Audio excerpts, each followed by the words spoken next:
Тұлпар мініп туылған ұлттық жобасын қолдау мақсатында Қобыланды батыр жырынан үзінді оқудың отбасылық эстафетасын жыршы Ерболат Шалдыбековтың отбасынан алып, актер Сырым Қашқабаевтың отбасына және әнші Нұргүл Әлғожаның отбасына жолдаймыз.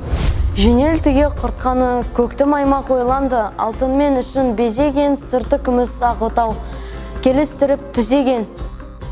Арттыруға сайланды 40 түйе қазына, 40 құлмен 40 күн қосып берді қызына. Ел жұртмен қоштасқан құртқасынды сұлудың, жұрттан қалды назына, сөйлеген сөз базына. Көкті маймақ көрісіп, ертеңгі шолпан батқанда, таң сарғайып атқанда, жөнелтуге құртқаны жүгін артып жатқанда Қобыланды бала келеді. Көктімге сәлем береді. Енішсін бөліп құртқаға бәрін де беріп жатырсың.